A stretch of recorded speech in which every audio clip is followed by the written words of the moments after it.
નમસ્કાર મિત્રો, આજે સીધું ને સટમાં આપણી સાથે વરિષ્ઠ પત્રકાર અને વિશ્વ વ્યાપારના જાણકાર એવા ગિરીશભાઈ જોશી જોડાયા છે.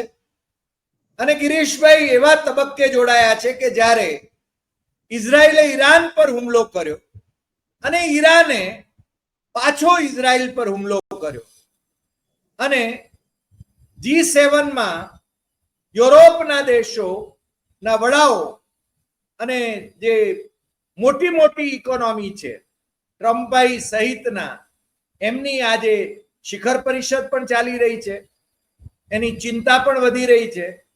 પણ આજે જે વાત કરવી છે એ ચીન, યુરોપ અને અમેરિકા એમની ચિંતાના વિષય શું છે એના વિશે આપણી સાથે ગિરીશભાઈ વિગતે વાત કરવાના છે. અને ખાસ કરીને યુરોપના દેશોનું અર્થતંત્ર કેમ ખાડે ગયું છે એની પણ વાત કરશે. એટલે ગિરીશભાઈ, આપનું સ્વાગત છે સીધું ને સટમાં. અને આપણા દર્શકો વતી અને મારી વતી આપને વિનંતી છે કે આપ બહુ જ મોટી રેન્જમાં વિશ્વ વ્યાપારની આજે પરિસ્થિતિ શું છે અને આપણે ક્યાં ઊભા છીએ, ભારત ક્યાં ઊભું છે એની પણ વાત જરૂર કરજો. ગિરીશભાઈ. ડોક્ટર સાહેબ, યુરોપ અને યુએસએ નું મોટામાં મોટું જે ટેન્શન છે કે આ લોકોની આવકનો સૌથી મોટો રસ્તો આફ્રિકામાંથી બંધ થઈ ગયો. 3 વર્ષ પહેલા ઇબ્રાહિમ તોરે નામનો એક 37 વર્ષનો કેપ્ટન આર્મીનો આવે છે અને એ બુર્કિના ફાસો ઉપર કબજો લે છે, પ્રેસિડેન્ટ થાય છે. પહેલું કામ એણે કર્યું કે બધા કરપ્ટ મિનિસ્ટરોને જેલમાં નાખી દીધા, એ લોકોને એકાઉન્ટ ફ્રીઝ કર્યા. 24 કલાકમાં ફ્રાન્સની આર્મી અને ફ્રાન્સની કંપનીઓ જે 5% સોનું ઉપાડી જતી હતી 5% બુર્કિના ફાસોને આપતી હતી અને એ સોનું બધું રહી જઈને ત્યાં પ્રોસેસ કરી અને વર્લ્ડ માર્કેટમાં વેચતા હતા. એ લોકો રેર અર્થ મટીરિયલ લઈ જતા હતા. હવે એ જેણે બંધ કર્યું એમાં ટોટલ યુએસએ ના તમને આંકડા આપું તો $65 બિલિયન નો ટ્રેડ હતો આફ્રિકા સાથે, ખાલી યુએસએ નો. એ લોકોના જીડીપી નો 2% થાય છે. ઇંગ્લેન્ડનો $46 બિલિયન જે 3% થાય છે એના જીડીપી નો, એટલે જેની 2.5 ટ્રિલિયન ઇકોનોમી છે.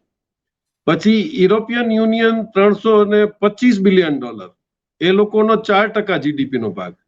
અને ચાઇના $225, પણ એનો જીડીપી નો ભાગ બહુ ઓછો છે કારણ કે એ લોકોને પ્લસ માઇનસ ટ્રેડ ડેફિસિટ્સ બહુ ઓછા છે. હવે આ લોકોને જે ટેન્શન છે કે આપણા 2% અને 3% જીડીપીમાં જે સીધો ખાડો પડ્યો છે, કારણ કે અત્યારે તમે જુઓ કે એના ઈ કર્યા પછી 3 એના નજીકના કન્ટ્રીઓ માલી અને ચીલી, એ લોકો ભેગા થઈ અને એ લોકોએ એને એક સાહિલ સ્ટેટ બનાવી નાખ્યો. કાલે એ લોકોએ પોતાની નેશનલ એન્થમ 3 જણાની ભેગી લોન્ચ કરી અને એ લોકોની આર્મી કોમન થઈ ગઈ. અને આણે શું કર્યું છે કે એનું જે સોનું હતું એ લોકોની બેંક જે ક્રિએટ કરી બુર્કિના ફાસોની, એમાં બધા ભેગા થયા અને ત્યાંથી ફંડિંગ ચાલુ થયું. એમાં સૌથી પહેલા એને જે કર્યું કે એને બધાના ઘર કન્સ્ટ્રક્શન કરવાના ચાલુ કર્યા કે હું બધા મારા માણસોને ઘર આપીશ. એટલે ત્યાં ઘર ચાલુ થયા. જ્યાં રિમોટ એરિયામાં નથી ત્યાં એ લોકોએ આપણે જેમ કન્ટેનરમાં પ્રી ફેબ્રિકેટેડ મકાનો આવે છે એવા ઇમ્પોર્ટ કર્યા છે અને ત્યાં પણ એ લોકોને મકાન આપ્યા. ટમાટાનું પ્રોડક્શન સૌથી વધારે બુર્કિના ફાસોમાં હતું, જે આ લોકો કિસાનોને કઈ લાભ દેતા જ નહીં. એની બદલીમાં એને તરત જ બોલાવીને ત્યાં ટોમેટો કેચઅપની ફેક્ટરી નાખી અને આજે સૌથી મોટું પ્રોડક્શન કેચઅપનું બુર્કિના ફાસો કરે. હવે તમે આની અંદર જુઓ તો આજે કન્ટ્રીઓ ધીરે ધીરે એમાં ભેગા થાય છે. જે લોકો અમેરિકાને ને ફ્રાન્સને બહાર કાઢે છે એમાં ગાના છે જેની પાસે સૌથી વધારે ગોલ્ડ છે, બોસ્વાના છે એની પાસે ડાયમંડ છે, ઝામ્બિયા છે એની પાસે ડાયમંડ છે, તાન્ઝાનિયા પાસે રેર અર્થ મટીરિયલ છે, ગોલ્ડ છે અને ગેસ છે, નામીબિયા પાસે લિથિયમ છે અને ઝામ્બિયા પાસે રેર અર્થ મટીરિયલ છે. હવે આ જે બધો જેના ઉપર આ લોકો આટલા વર્ષોથી શોષણ કરી અને માલ ભરી રહ્યા હતા એ લોકોની રાતોરાત બધી ઇન્કમ બંધ થઈ ગઈ. એટલે મોટું જે એ લોકોને ટેન્શન છે કે અત્યાર સુધી એ જે એક્સપ્લોઇટ કરતા હતા આફ્રિકાને, અને હવે આ વાયરસની જેમ એટલું બધું ફેલ્યું છે કે સાઉથ આફ્રિકામાં આટલો ટાઈમથી તમે જોતા હો તો રામાડોસની એટલી હિંમત પડી ગઈ ટ્રમ્પને કહેવાની કે મારી પાસે દાન દેવા માટે પ્લેન નથી પણ હું તમને કહીશ ખરો. એના માટે કારણ કે અને તમે જુઓ જ્યારે ડિપ્લોમસીમાં તમે આવો તો તમારી પોતાની હોમવર્ક બરોબર કરેલું હોય તો ઈ એક એના ગોરા મિનિસ્ટરને ભેગો લઈ ગયો હતો, જે આફ્રિકન બોર્ન પણ ગોરો હતો. એટલે ટ્રમ્પે જેવો એના પર ઇલ્ઝામ લગાડ્યો કે તમે અમારા ગોરા જે આફ્રિકન છે એને તમે મારો છો, એમની જમીનો તમે કબજો કરો છો, એટલે સીધું એને કીધું કે આ બેઠો તમારો ગોરો મિનિસ્ટર, એને પૂછો.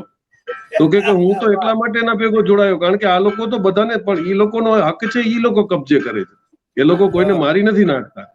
એટલે ઈ સિસ્ટમ જે ત્યાં બદલાણી છે એમાં પબ્લિક હવે જેવું કોઈ પણ મિનિસ્ટર એમ કે ભાઈ અત્યારે આઈવરી કોસ્ટના પ્રેસિડેન્ટ, કારણ કે એ લોકોએ બધાને તમે જુઓ તો કેટલાઓને માર્યા છે, એમાં ફેમસ નામ તમે જુઓ કે જેવો કોઈ ઇન્ડિપેન્ડન્સની વાત કરે સૌથી પહેલો હતો એ કર્નલ ગદ્દાફી.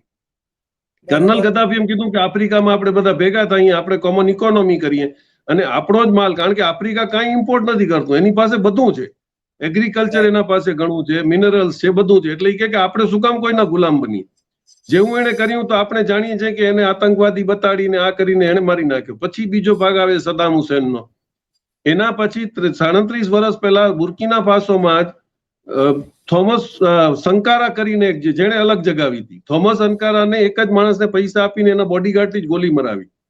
એટલે બુર્કિના ફાસોમાં ઇબ્રાહિમ તોરે આવ્યા પછી રશિયાને એ લોકોને એવું લાગ્યું, કારણ કે એની પહેલા 10 વર્ષ પહેલા ચાઇના ત્યાં ઘૂસી ગયેલો હતો.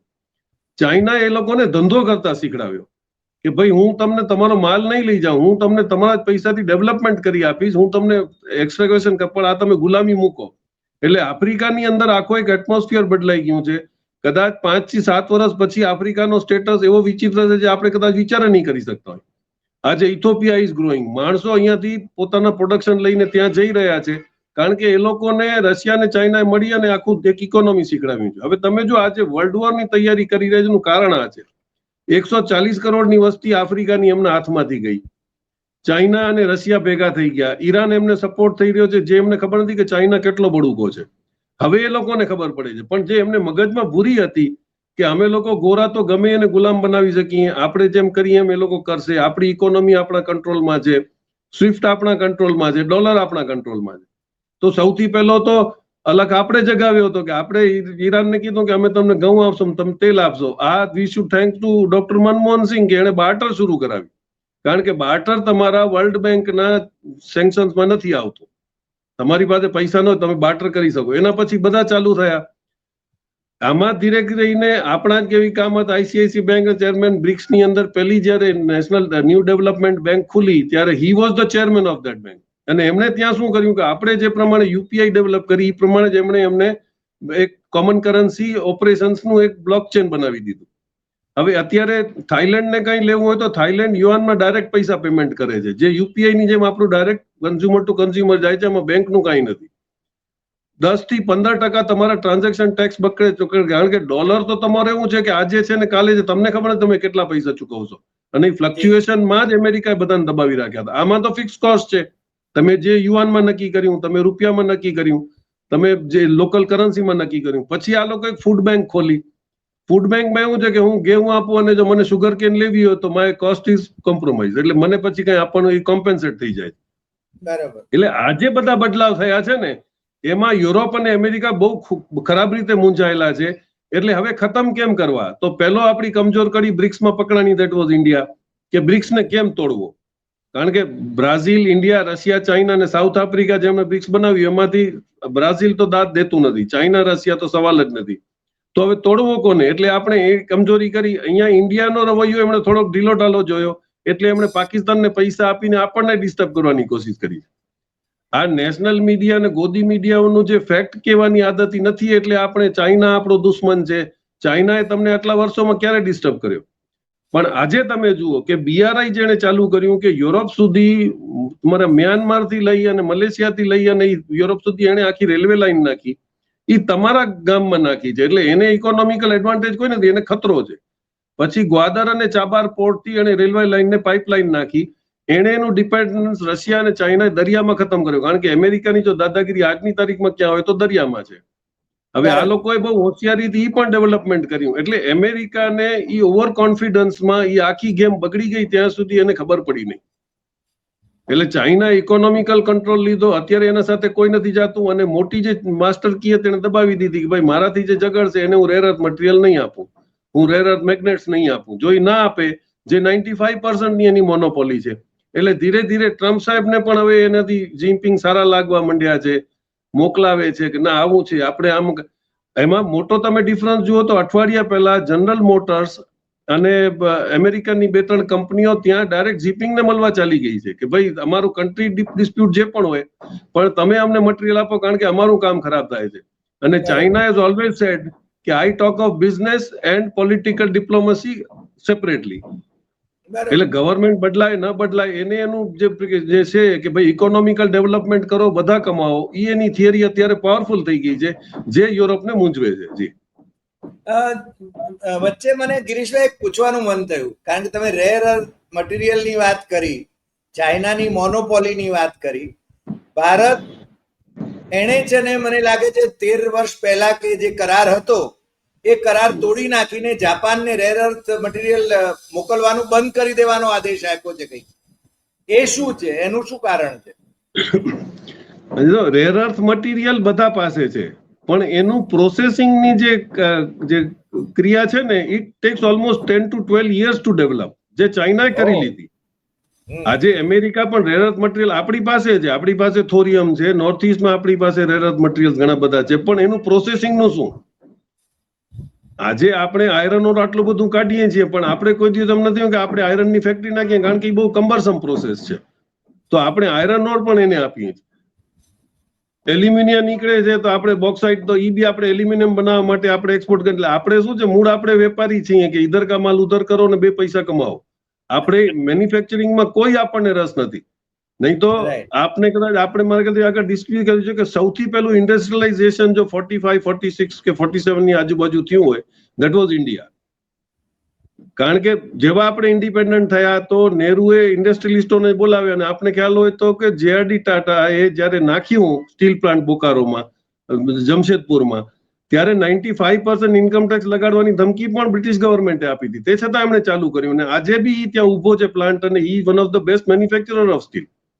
પછી એમને એક વ્યાપારી આવે છે દેટ ઇઝ વાલચંદ હીરાચંદ દોશી, જે ઓરિજિનલ ગુજરાતમાં રાજસ્થાનના પણ ઈ મહારાષ્ટ્રમાં એમનું બધું બિઝનેસ. વાલચંદ હીરાચંદ ગ્રુપ જે ફિયાટના માલિક, આપણે અત્યારે જે પેઢીને ન ખબર હોય તો ફિયાટ બનાવવાવાળી કંપની વાલચંદ હીરાચંદના માલિક, એમણે નેમ કર્યું કે મારે સૌથી પહેલો પ્લેન બનાવવો છે, પહેલી શિપ બનાવી છે અને પહેલી કાર બનાવી છે અને હી ડીડ ધેટ. તો પહેલો આપણો જે પ્લેન હતો 65 માં ઈ લોકો બહુ હોશિયાર રીતે એક ક્રૂઝ ટોંક કરીને એક એરક્રાફ્ટ નો ડિઝાઇનર હતો જર્મનીમાં જે વર્લ્ડ વોર પૂરી થયા પછી ભાગી ગયો હતો. એને નહેરુએ કામ સોંપ્યું હતું આપણા રોના ચીફ રામનાથ કાવને કે ભાઈ આને ગમે અહીંયાથી ગોતી આવો. ઈ એને આર્મેનિયામાંથી ગોતી આવ્યા અને એને કીધું કે ભાઈ તું જેટલા પૈસા કે અને એને પૈસાની ગેરંટી અને જો આપ્યું તો Hindustan aircraft limited company વાલચંદ Hirachand ગ્રુપે એને બનાવી આપી, જે આતે આપણે HAL કહીએ છીએ. એ હિન્દુસ્તાન એરક્રાફ્ટ લિમિટેડમાં એને બધો ખર્ચો આપ્યો બેંગ્લોરમાં અને 65 માં પહેલો પ્રોટોટાઇપ ફાઇટર પ્લેન એમણે ઉડાડ્યો છે. પણ ઇન્જિનની બદનામી પછી આપણે જોયું કે એમાં કોઈ રસ લેવાનો નહીં. તો આજે સૌથી પહેલા આપણી પહેલી શિપ પણ આપણે પહેલી બનાવી જે ઇંગ્લેન્ડને આપણે ગિફ્ટ કરી, એટલે જ 5th માર્ચના આપણે ઈ નેવી ડે તરીકે મેરીટાઈમ ડે મનાવીએ છીએ. એ દિવસે પહેલી શિપ ગઈ હતી. એટલે ઈ વખતેના જે આપણા સ્ટાર્ટિંગ હતા. પછી તમે જુઓ તો આપણે ઘણી બધી આપણે કોઈ પોલિટિકલ પાર્ટીની વાત નથી કરતા પણ નેશનલ ડેવલપમેન્ટમાં જ્યાં સુધી તમને ભારત માતા કી જય બોલવાથી નહીં તમારે જાન દેવાની તૈયારી હોય. તમે બીજો એક એક્સિડન્ટ તમે વચ્ચે હું એક વાત કહી દઉં કારણ કે આ શિપની વાત આવી એટલે ગિરીશભાઈ મરીન ટાઈમ્સના એડિટર પણ છે એટલે એ એના વિશે બહુ જ ઊંડાણથી જાણે છે અને એનો ઇતિહાસ અને વર્તમાન પણ જાણે છે. જી ગિરીશભાઈ સોરી. એનો એક બીજો ઇન્સિડન્ટ તમને દઈ દઉં કે 1965 ની અંદર જ્યારે ચાઇનાએ પહેલો એટમિક પ્રોસેસ કર્યો ત્યારે ડોક્ટર હોમી ભાભાએ જઈને લાલ બહાદુર શાસ્ત્રીને મળ્યા હતા કે સાહેબ આપણે પણ બનાવી શકીએ છીએ અને ઇટ વોઝ વેરી એસ્ટોનિશિંગ કે યુરેનિયમની જરૂર નથી. આપણી પાસે કેરેલા, આંધ્રપ્રદેશ અને રાજસ્થાનમાં એક થોરિયમ મટીરિયલ છે, કાશ્મીરમાં બી છે. એ થોરિયમને તમે એનરીચ કરી શકો છો અને એનાથી પણ તમે ન્યુક્લિયર પ્રોડ્યુસ કરી શકો છો, યુરેનિયમ. હવે ઈ પ્રોસેસ ફક્ત ત્યારે આપણે ડોક્ટર હોમી ભાભા પાસે હતી અને એમણે કન્વિન્સ કર્યા લાલ બહાદુર શાસ્ત્રીને કે ભાઈ પૈસા નથી પણ તમે બજેટ આપો. એનું કારણ એક જ છે કે તમે 100 વર્ષ સુધી હિન્દુસ્તાનના ગામડામાં લાઇટ નહીં પહોંચાડી શકો. જો આપણે ન્યુક્લિયર પાવરથી જનરેશન કરીએ તો હું તમને 2 વર્ષમાં આખા ઇન્ડિયાને લાઇટ આપી દઈશ. ઈ બેઝ ઉપર તૈયાર થયા અને તૈયાર થયા પછી એમણે પરમિશન આપી લાલ બહાદુર શાસ્ત્રીએ, અને પછી તમે જુઓ તો 6 જ મહિનાના ડિફરન્સમાં હોમી ભાભા અમેરિકા જતા હતા ત્યારે એના પ્લેનમાં બોમ્બ રાખવામાં આવ્યો અને હી ડાઈડ. CIA નો આલ્પ્સ પર્વત ઉપર જ મને લાગે છે ક્રેશ કરાવ્યું હતું plane. હા, અને ઈ અને માણસ CIA અત્યારે એક બુક મોટા તમે ભાગના- વાંચો તો in direct conversation with the crow. ઈ હા, ક્રો એનો મોટા ભાગના સાયન્ટિસ્ટો, ઇન્ડિયન સાયન્ટિસ્ટ જે છે, એટલે ઈ ક્રો એટમિક જે સાયન્ટિસ્ટ વ્યક્તિ છે, મૃત્યુ થયા છે, એની પાછળ CIA છે. હા, ઈ CIA નો જ એજન્ટ હતો, જેને ડર્ટી ડિપાર્ટમેન્ટ કહેતા. ડર્ટી ડિપાર્ટમેન્ટનો ઈ જે ક્રો હતો, એણે બોમ્બ રાખ્યો હતો. એણે કબૂલ્યું કે બોમ્બેના હેંગરમાં મેં બોમ્બ રાખ્યો હતો હોમી ભાભાને મારી નાખવા માટે. અને એક્ઝેક્ટલી પછી સેન્કશન લાલ બહાદુર શાસ્ત્રી આપેલા 6 મહિના પછી લાલ બહાદુર શાસ્ત્રીનું પણ ઈ અંજામ આવે છે. ત્યાર પછી એટમિક તમે જુઓ તો આપણું ડેવલપમેન્ટ થયું, કારણ કે બધા બીતા હતા. પણ એની અંદર પછી મેં અમુક સાયન્ટિસ્ટોથી કોન્ફિડન્શિયલમાં વાત કરી, ભાઈ એવું કેમ થયું કે આટલું બધું ડોક્ટર અબ્દુલ કલામ કરી ગયા? તો કે આમાં તકલીફ એ છે, CIA તમારા એલિટ એક ગ્રુપની અંદર તમને નાખી દે. તમે જો બહુ મોટા સાયન્ટિસ્ટ હો તો તમને ફોરેનમાં બોલાવે, 7 સ્ટાર હોટલમાં ઉતારે, મોટી મોટી કોન્ફરન્સીસ કરાવે. પછી તમે કદાચ દારૂ પીને કાંઈ બોલી જાઓ કે કાંઈ બોલી જાઓ, ઈ કેચ કરે. એ કે અબ્દુલ કલામ તો ચાય નહોતા પીતા, એટલે એલિટ ગ્રુપમાં ગયા નહીં, અને એ શું કરતા હતા કોઈને ખબર પડી નહીં. ત્યાર પછી આપણે અનઓફિશિયલ એક સ્ટેન્ડર્ડ થઈ ગયું કે ભાઈ સાયન્ટિસ્ટો જે છે એ લોકો બહુ જ્યાદા સોશિયલમાં ઓલા એન્ગ્રોસ ન થાય. ને this is how we develop. અને કારણ કે હોમી ભાભા બીંગ અ પારસી, એમનો ગ્રુપ બહુ મોટો હતો અને he was well known scientist, એટલે ઓબ્વિયસ છે કે એલિટ ગ્રુપની અંદર ક્યાંક એમનાથી બોલાઈ ગયું કે હું જો ધારું તો 3 મહિનામાં બોમ્બ બનાવી લઉં. ને ધીસ વેન્ટ અગેન્સ્ટ હિમ. એટલે આપણે ઈ વખતથી અમેરિકાના કેવા કરતૂત છે એ આપણે જાણીએ છીએ. આફ્રિકામાં પણ જે મજા ના આવે એને મારી નાખો. છેલ્લે રશિયાના પણ ટુકડા કરીને જ રહ્યો. ગોર્બચોવ પછી એમનો એજન્ટ હતો, આપણને એ ખબર પડી. એટલે આ બધું જે સિસ્ટમ ચાલી રહ્યું છે એની અંદર અત્યારે બધું કરમ કરેલું પાછું આવી રહ્યું છે, અને અત્યારે એ લોકોની પરિસ્થિતિ ખરાબ થઈ છે. કારણ કે ફક્ત એટલું જ આપણે વિચાર કરીએ કે 140 કરોડ આફ્રિકાના, 140 કરોડ આપણા અને 140 કરોડ ચાઇનાના. ઈ જો ખાલી દુનિયામાંથી અલગ થઈ ગયા તો 600 કરોડમાં બાકી સાઈડમાં વધ્યું શું? હવે એ લોકો મોટા કસ્ટમર બનવાના ચક્કરમાં એ લોકોએ બધું બંધ કરી અને એમ કીધું કે અમે ખરીદનાર છીએ એટલે બધા અમારી પાસે લાઈનમાં આવો. હવે જો તને કોઈ ન દે, કારણ કે ટેરિફ લગાડીને સૌથી મોટી ભૂલ ટ્રમ્પે એ કરી કે માણસોએ બીજી બજારો ગોતી લીધી, એટલે હવે કદાચ તારી બી ગરજ નથી. એટલે he has failed in tariff. અને ત્યાં જે બધો અમેરિકામાં જે વિરોધ થઈ રહ્યો છે એના જ કારણે કે તું શું કરવા માંગસ એ ડિક્લેર કર. આપણી જેમ એ નથી કે ગોદી મીઠી એમનો ભાગ ભજવે ને સમજાવે આપણને કે શું કરવાનું છે. ત્યાં તો he is being questioned, his MPs are being questioned, they are called by the court, અને કોર્ટ ઇન્ડિપેન્ડન્ટ છે. કોર્ટ તારા ડિસિઝન માનવા માટે તૈયાર નથી. એટલે પરિસ્થિતિ આ જ છે. હવે ઈ ક્યાં જઈને અટકે છે, પણ એટલું છે કે આફ્રિકાના ઇન્ડિપેન્ડન્સ થયા પછી આ લોકોની ફાઇનાન્શિયલ હાલત ભયંકર ખરાબ થવાની છે. જે લોકો એવા અનુમાનમાં છે કે ડોલર કોઈ દિવસ ખતમ ના થાય, એ ડોલર આવતા 2 વર્ષની અંદર ખતમ થઈ જશે. That is sure. રાઈટ. પણ તો પછી આપણી બ્રિક્સ ઇઝ ડેડ વાળી વાત જે છે, ટ્રમ્પભાઈએ કહ્યું માનનીય વડાપ્રધાન નરેન્દ્ર મોદીની હાજરીમાં, અને નરેન્દ્ર મોદી બોલી નહીં શક્યા. કદાચ એમને તો આમ તો અંગ્રેજી ન સમજાય તો પાછળ બેહાડેલા હતા 2 ઇન્ટરપ્રિટર, એ એમને બ્રીફ કર્યા કરતા હતા, પણ મને લાગે છે એનો જવાબ એમની પાસે નહોતો. કારણ કે બ્રિક કરન્સી એને પ્રપોઝ કરનાર બ્રાઝિલ અને ઇન્ડિયા જ હતું ને. આની અંદર કેવું છે, એ બધા દાણા દબાવીને એને જોઈ લીધા. પહેલા તમે જુઓ, એને રશિયાને દાણો દબાવ્યો કે ભાઈ તમે લોકો અનઓફિશિયલી જે ડબલ મતલબના જે તમે ચિપ્સ લ્યો છો એની ઉપર હું તમારું બેન્ડ નાખીશ. રશિયાએ ગાંઠ્યું નહીં. પછી ચાઇનાને દબાવી નતો શકતો, પણ ચાઇના ઉપર ઇલ્ઝામ લગાડતો હતો કે ભાઈ હું તારા ઓઇલ સેન્કશન્સ ને રોકીશ, કારણ કે તું ગોસ્ટ શિપ્સ ની અંદર તેલ વેચેસ કે લેસ. તો એને કીધું ઠીક છે. એને પાઇપલાઇન નાખી દીધી ચાઇનાથી રશિયા, ગેસની અને ઓઇલની. હવે અમેરિકાને ખબર પડી કે આને કોઈની ગરજ તો છે જ નહીં, કારણ કે પાઇપલાઇન તમે તોડી નહીં શકો. એટલે આજે 3000 કિલોમીટરની પાઇપલાઇન નાખી અને ઈ ઇન્ડિપેન્ડન્ટ થઈ ગયો. સામે યુરોપનો સપ્લાય એને બંધ કરી દીધો, એટલે યુરોપ પણ સાણસામાં આવી ગયું.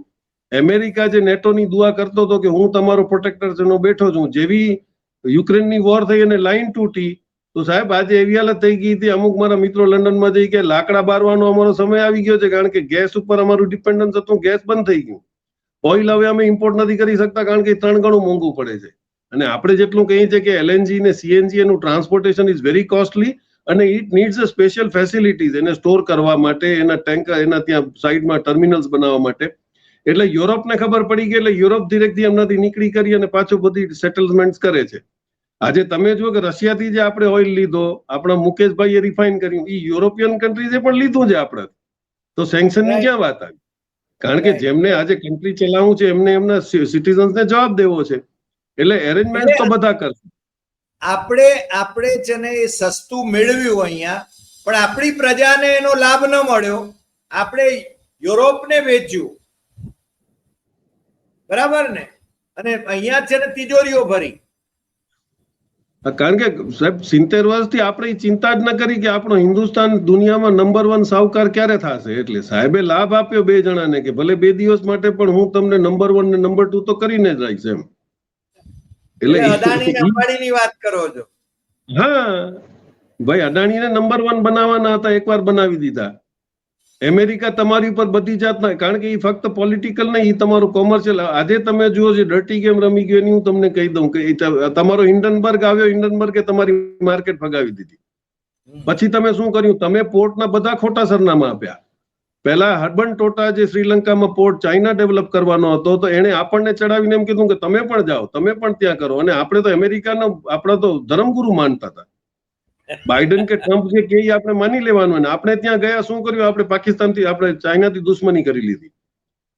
શ્રીલંકાની અંદર જયારે ગવર્મેન્ટ બદલાય છે, આપણે બાંગ્લાદેશમાં, ત્યારે શેખ હસીના આપણને પણ કહે છે ને ચાઇનાને પણ કહે છે કે ભાઈ ત્યાંનો સેક્રેટરી ઓફ સ્ટેટ ડોનાલ્ડ લુ જે આવ્યો છે એ રેજીમ ચેન્જ કરવા માટે માસ્ટર છે, અને મને એને સેન્ટ માર્ટિન માંગ્યું, મેં નથી આપ્યું, એટલે મારી સરકાર બદલાવશે. અને 24 કલાકમાં એને બદલાવી. આપણે શું મદદ કરી? આપણે કઈ ન કરી. રાતના 3 વાગે ચાર્ટર્ડ ફ્લાઇટમાં ચાઇનાનો એક્સટર્નલ અફેર્સ મિનિસ્ટર આવી અને શેખ હસીનાને મળે છે. તો તમે પાછા મોટા ભાઈ થવાના કે આવી જાઓ, આપણે તો બેનને મદદ કરશું, પછી દેખા જાયગા. અત્યારે બેને આપણને મોંઘી પડી રહી. એટલે આપણી પાસે ડિપ્લોમેટિક થોટ કોઈ જ નથી. પછી આપણે ડિરેક્ટ સંપૂર્ણપણે નિષ્ફળ છે. આપણી વિદેશ નીતિ સંપૂર્ણપણે નિષ્ફળ છે. સાહેબ, મારી પાસે હથિયાર હોય તો હું દાદાગીરી કરું, વગર હથિયારે જો હું કોકને ધમકાવું ને ખબર પડે તો એ મારવાનો જ છે મને. આજે બધાને ખબર પડી કે આપણી પાસે હું શું છે કે આપણે નિગોશિએટ કરીએ. તમે નથી રેર અર્થ મટીરિયલમાં માસ્ટર. સાહેબ જઈને દુનિયાભરના દેશોનો પ્રવાસ ખેડી નાખ્યો ફકીરીમાં, અને એમણે છે ને બધાને હગિંગ કર્યું, એટલે મતદારોને રાજી કરવા માટે. કારણ કે આપણા અંધભક્તો તો છે ને એ લોકોને તો એ ભાન પડતું નથી કે હગિંગમાં કઈ મળે નહીં. એ આપણે જોઈ લીધું પાકિસ્તાન સાથેના હમણાંના સંઘર્ષમાં, ઓપરેશન સિંદૂરમાં. આપણને શું કોઈ એક પણ દેશ આપણી પક્ષે નહીં રહ્યો. એંગોલાનો પ્રાઇમ મિનિસ્ટર આપણે ત્યાં હતો એટલા માટે એને નિવેદન કરવું પડ્યું, બીજું શું થયું? અને હવે છે ને સાહેબ પાછા સાયપ્રસ જાય છે. મને તો નવાઈ લાગે છે કે આ કચ્છ જેવડા મામૂલી દેશ, અને એમાં અડધું તો તુર્કીએ પાછું લઈ લીધેલું છે, તો એમાં ગયા કેમ સાહેબ? ભાઈ, ગોલ્ડન વિઝા સૌથી પહેલા સાયપ્રસમાં કોઈ ઇન્ડિયનને મળ્યું હોય તો એ ગૌતમભાઈના ભાઈ વિનોદ અદાણીને મળેલું છે. એટલે વિનોદભાઈ ત્યાંના સિટીઝન છે. એટલે ભાઈએ કીધું હશે કે હું તો જાઉં નહીં, જાઉં તો કદાચ અમેરિકા વાળા મને એરપોર્ટ ઉપર ધરી ન લે, કારણ કે ત્યાં વોરંટ છે. એ ક્યાંક જો રેડ કોર્નર નોટિસ જાહેર થાય ને પકડાઈ જાય, એટલે કીધું છે મારો હિસાબ કિતાબ લેતા આવો, પછી આપણે જોઈ લઈએ શું કરવાનું છે. જો jockey there is no reason. સાહેબ, G7 ની પરિષદમાં ભાઈશ્રી છે ને અડધો દિવસ, એમાં પરિષદમાં તો કોઈ પેલો છે ને ભાવ પૂછાવાનો નથી, ઉપરથી અપમાનિત થવાના સંજોગો છે. કારણ કે ટ્રમ્પ કઈ રીતે ખેલ કરશે એ ખબર નથી, ને ખાલિસ્તાનવાદીઓ તો છે ને બિંદાસ વિરોધ કરી રહ્યા છે, અને કેનેડાની સરકાર પણ એમને છે ને વિરોધ કરવા માટે કહી રહી છે કે તમે તમારો નાગરિક અધિકાર છે. સાહેબ, શાના માટે ગયા છે? અને પાછા ક્રોએશિયામાં જઈ પાછા 5 દિવસ વિદેશ યાત્રા, કે છે કે ઓપરેશન સિંદૂરમાં મદદ કરી એમણે, એટલે આપણે પડકે રહ્યા એટલે થેન્ક્સ ગિવિંગ માટે જાય એવું ટ્વીટ કર્યું છે. હવે આમાં કોણે મદદ કરી આપણને? એટલે એમને તો એક ચીજ ખબર જ છે કે હું જે કહીશ જીલવા વાળા ત્યાં બેઠા છે, અને મીડિયા આપણને પૂરો સોશિયલ મીડિયામાં તમે ને હું બોલતા હોય તો કદાચ વધારે 25-50 હજાર માણસો જોઈએ, એનાથી કઈ ફરક પડતો નથી.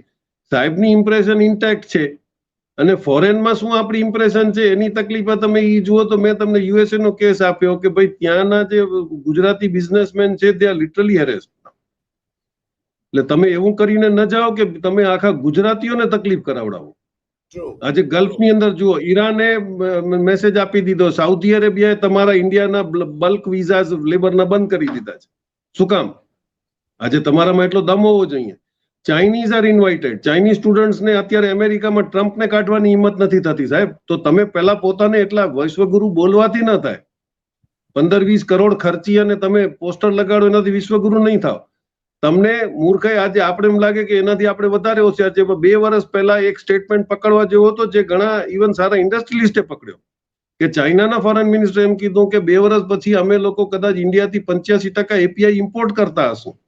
આ તમને એક ઇશારો હતો, કારણ કે ફાર્માસ્યુટિકલમાં આજે બી આપણી મોનોપોલી છે અને અમેરિકામાં સૌથી મેજર આપણો એક્સપોર્ટ છે. તો તમે શું કર્યું? તમને પીએલઆઈ આપવાની હતી, 6,777 કરોડ તમે આપ્યા, પણ એ ક્યાં ગયા પૈસા? કોણે પીએલઆઈ માં ડેવલપ કર્યું? તમારું આજે પણ એપીઆઈ 30% જ છે. તો તમે ખાલી સગાવાલાઓને પાર્ટીઓ કરવા પૈસા આપ્યા કે પહેલા આપ્યા હતા એ તમે બોન્ડના પૈસા રિટર્ન કર્યા? શું થયું? Where is that gone? કોઈ ઓડિટિંગ છે કે નહીં? સીએજી તો પોપટ છે. તો તમારે અત્યારે ફાર્મામાં જો તમે મોનોપોલી કરી લીધી હોત, કારણ કે ચાઇનાને તમે જુઓ તો અમેરિકા રેગ્યુલરલી બદનામ કરતો હતો કે આ લોકો ડ્રગ્સ મોકલે છે થ્રુ મેક્સિકો. એટલે એ બહુ હોશિયાર છે. એને કીધું કે હવે ઇન્ડિયા જ બનાવે, ઇન્ડિયાને તો બદનામ કરશે નહીં. અને જે છે, કારણ કે અહીંયા તો યુએસએ ની પણ એફડીએ બેઠી હોય છે. એ લોકો એપ્રુવલ આપ્યા પછી જ આપણે ફાર્મા યુનિટમાં એક્સપોર્ટ કરી શકીએ છીએ. તો એ લોકો એપ્રુવલ આપશે તો આપણે બદનામ નહીં. નાઉ ઇફ વી ડોન્ટ અન્ડરસ્ટેન્ડ ભાઈ આપણને કઈ ખબર પડી જ નહીં, આપણે બાંગ્લાદેશથી વગર મતલબના સંબંધ બગાડી લીધા. પાકિસ્તાનને આપણે ચાઈ કરીને સાવકાર કર્યો. આજે પાકિસ્તાનને આપણે ન છેડ્યો હોત તો આજે દુનિયાભરની સેન્ટિમેન્ટલ વેલ્યુ લઈ અને વિક્ટિમ કાર્ડ ખેલીને આજે કરોડો રૂપિયા લઈ આવ્યો. અને હવે પાછો એની આપણી લેવલમાં આવીને બેસી ગયો છે કે આજે એના માણસોને સ્પેશિયલ પરેડમાં ઇન્વાઇટ કરવામાં આવે છે. એટલે આપણે વગર મતલબે બધાને હીરો બનાવ્યા. યુનુસને પણ આપણે બનાવ્યા. યુનુસ ત્યાં ચાઇના પહોંચી જાય છે. તમે રોજની 6,000 થી 7,000 વિઝા જે મેડિકલ માટે આપતા હતા એ એક હ્યુમેનિટેરિયન ગ્રાઉન્ડ હતું. તમે સડનલી મોટા ભાઈ થવાના ચક્કરમાં 1000 વિઝા કરી નાખી કે સ્ટાફ નથી. યુનુસ પહોંચી ગયો ચાઇના, ને ચાઇના એના ત્યાંથી 60 કિલોમીટર દૂર યુઆન પ્રોવિન્સમાં એમ કીધું કે હું તમને મલ્ટી સ્પેશિયાલિટી હોસ્પિટલ બનાવી નાખું છું, વિઝા ફ્રી આવો. તમે શું કર્યું? તમે નેપાળને ચાઇનાના ગોદમાં આપી દીધો, ભૂટાનને આપી દીધો, બાંગ્લાદેશને આપી દીધું. શ્રીલંકા તમારા ભેગું કોઈ દી હતું જ નહીં. પાકિસ્તાનને તમે હીરો બનાવી દીધો. હવે તમારા સાથે કોણ રહ્યું? અને હવે તમે એસસીઓમાં પણ જવા નથી માંગતા. એસસીઓમાં તમે બાનું કરી નહીં તો એસસીઓમાં તો ખરેખર જયશંકરને જવાનું હતું, એને ભેગા ડેડી ગયા છે. એટલે એસસીઓમાં બી ન જાય. એટલે તમે બ્રિક્સમાં નહીં રહ્યો, નેટોમાં નહીં રહ્યો, ક્વેડમાં નહીં રહ્યો, ને એક દિવસ તમારી હાલત સોમાલિયા જેવી થઈ જશે. Right right. ના પણ મને લાગે છે ગિરીશભાઈ, આ બધા સંજોગોની અંદર યુરોપના દેશો અત્યારે જે ચિંતામાં છે અને એ ચિંતા કેનેડામાં વ્યક્ત કરી રહ્યા છે, એટલે બાકીના જે યુરોપના દેશો છે કે યુરોપિયન યુનિયન છે એનું થશે શું? ના, એ લોકોની પરિસ્થિતિ બહુ ખરાબ છે. કારણ કે તમે એક વાર જોઈ લો કે જે પૈસા આજે જીડીપીમાં જ્યાં 0.5% 1%માં જે આફ્રિકન કોન્ટીના, અમુક તમને 4-5 દાખલા આપી દઉં. લિબિયાએ એક્સપોર્ટ્સ બંધ કર્યા, બધી એ લોકોની માઇન્સ નેશનલાઇઝ કરી, અંગ્રેજોને બહાર કાઢ્યા. એનું જીડીપી અત્યારે 13.7% છે. સેનેગલ જે સાવ નાનો દેશ હતો, જે ફિશિંગ ઉપર જીવતો હતો અને રેર અર્થ મટીરિયલ ઉપર, એનું જીડીપી 9.3% છે આ વર્ષે. સુદાનનું તમે જુઓ, સુદાનની અંદર આ લોકો ડિસ્પ્યુટ કર્યા. સુદાનના 2 ટુકડા કર્યા કારણ કે કોપર અને લિથિયમ સુદાનમાં સૌથી વધારે છે. જ્યાં વધારે મટીરિયલ છે ત્યાં આ લોકો ફાંદા કરાવે. તે છતાં પણ સુદાનનું અત્યારે જીડીપી 8.3% છે. યુગાન્ડા જે કાંઈ નતું, એગ્રીકલ્ચર બેઝ ઉપર ચાલતું હતું, એને માઇનિંગ શીખડાવ્યું ચાઇનાએ, અત્યારે એનું જીડીપી 7.5% છે. નાઇજીર જે સાવ નાનો દેશ છે, નાઇજીરનું જીડીપી 7.3 છે. અને બાકી બધાનું એવરેજ 5 અને 6% જીડીપી થઈ ગયું છે. ક્યારે થયું? જ્યારે એ લોકોને કમાવાનું અત્યારે ભાન પડી ગઈ ને ચાઇના એને ફૂલ સપોર્ટ કર્યો છે. તો ઈ જે લાભ આપણે હતું કે જો આપણે લાલ આંખ દેખાડી બોલી અને ફસાઈ ન ગયા, ચાઇના સાથે આજે આપણે ભાઈબંધી રાખી હોત, તો જેટલી અમેરિકન કંપનીઝ આજે વિયેટનામ ને થાઈલેન્ડ ને કંબોડિયા હાલી ગઈ, ઈ જો ઇન્ડિયામાં આવી હોત તો આજે તમારો ઇકોનોમિકલ સ્ટેટસ એશિયામાં કદાચ સૌથી વધારે સારો હોત. પણ વી મિસ ધ બસ. અને આપણે ઢોલ પીટ્યા હતા, ખૂબ ઢોલ પીટ્યા હતા કે આપણે ત્યાં બધી કંપનીઓ આવે છે ચીનથી. તમારા કરપ્ટ ઓફિસર અને કરપ્ટ પોલિસીની વચમાં કોઈ નહીં આવે સાહેબ. 95% એફડીઆઈ તમારું એટલે જ ઘટી ગયું છે. લાસ્ટ ટાઈમ પણ આપણે વાત કરી કે તમે જે માણસ કમાવી લે અને જાતો હોય ત્યારે તમે એને જીએસટી ની ને ઇન્કમ ટેક્સ ની પેનલ્ટી આપીને કમાવેલા પૈસા રખાવી લેવાની નિયત રાખતા હો, આ ડાકુગીરી કહેવાય. તો પછી નોબડી વિલ કમ. અને આ તો બધી ફોરેન કંપનીઓ છે, દે એબાઇડ બાય લો અને તે કાનૂન તોડશે, પણ તમે ખોટું કરશો તો એ ઝઘડશે પણ ખરા. જી, પણ મને લાગે છે ગિરીશભાઈ આજના એપિસોડમાં પણ ઘણી બધી નવી વાતો ઉપર તમે પ્રકાશ ફેંક્યો અને હજી પણ મને લાગે છે સમય છે ભારત માટે કંઈક શીખવાનો, એમ કહીએ તો ચાલે, પણ સાહેબ તો સર્વજ્ઞ છે અને વિશ્વગુરુ થવા નીકળ્યા છે, પણ હવે સાહેબનો ભાવ કઈ પૂછાતો નથી. માત્ર અંધભક્તો જે છે અથવા તો એમના લાભાર્થીઓ છે અથવા તો પેલા 2 રૂપિયા કે 5 રૂપિયામાં ટ્વીટ કરનારા કે જવાબ આપનારા જે છે એની કમાણી કરનારા લાભાર્થી છે, બસ. એના સિવાય તો હવે તો પેલો અમેરિકાની પેલી કંપની પાસે છે ને સર્વે કરાવ્યા કરતા હતા, હું વિશ્વમાં સૌથી લોકપ્રિય નેતા છું, એ પણ બંધ થઈ ગયું છે મને લાગે છે. એટલે સાચી વાત, આપણે ટકોરાબંધ વાત જે તમે કરો છો એને વિશે લોકો જાણતા થાય એ ખૂબ જરૂરી છે. અને આજે તમે બહુ જ મહત્વની વાત કરી છે, યુરોપના દેશો અને અમેરિકા પોતે પણ કેમ તકલીફમાં છે એની વાત બહુ મહત્વની. એક હજી મોટી ભૂલ જે આપણે કરી કે આપણે કિસાનોને રોડ ઉપર રોક્યા, આપણા મિત્રોને એગ્રીકલ્ચરની કામની મોનોપોલી કરવા. એક જ નાનો કન્ટ્રી છે સિયેરા લિયોન, આફ્રિકામાં. સિયેરા લિયોનનો પ્રેસિડેન્ટ આવીને એમ કીધું કે no to mines and yes to agriculture. માઇન્સમાં એ કે 2 જ જણા કમાય છે, એગ્રીકલ્ચરમાં આખું ફેમિલી કમાય છે. આજે એગ્રીકલ્ચરની અંદર મેજર એક્સપોર્ટર થઈ ગયો છે. તો આપણે આજે પણ 45% એમ્પ્લોયમેન્ટ જે એગ્રીકલ્ચર જનરેટ કરે છે, જો એ કિસાનોને તમે લેવલમાં કરી અને એમને જો તેમનો ધંધો કરવા દીધો હોત, આજે એમએસપી દેવું તમારા મિત્રોને નુકસાન ન થાય એ જોવા ગયા. જો કિસાનોને તમે આપી દો અને કિસાનો માટે જો વેલફેરની સ્કીમ અલગ રાખો તો આજે તમારા એગ્રીકલ્ચરમાં we can be a master. પણ આપણે એ બી ના કર્યું, આપણે એગ્રીકલ્ચરે ખતમ કર્યું. એમએસએમઈ જે તમારા 40 થી 50% એમ્પ્લોયમેન્ટ જનરેટ કરતા હતા, જીડીપી નો 13% ભાગ આપતા હતા, એ બી ખતમ કરી નાખ્યું. તો એમએસએમઈ ન રહી, એગ્રીકલ્ચર ન રહ્યું, તો 2 જ જણા જો દેશ હલાવી લેતા હોય તો એમને જ આપી દેવાય, બાકી બધાને વિઝા આપીને મોકલી દેવાય બહાર દેશોમાં. જી તમારી વાત એકદમ સાચી છે. પણ ફરીને આપણે પાછા આવી જ રસપ્રદ ચર્ચા કરીશું અને લોકોને જગાડતા રહીશું. આજે આટલી વાત, ફરી મળીશું. ગિરીશભાઈને પાછા નિમંત્રીશું આપણે, કારણ કે દર્શકોને સાચી વાત, ટકોરાબંધ વાત એ દુનિયાભરના આપણા જે દર્શકો છે એ લોકોને આપણે પહોંચાડવી છે. નમસ્કાર.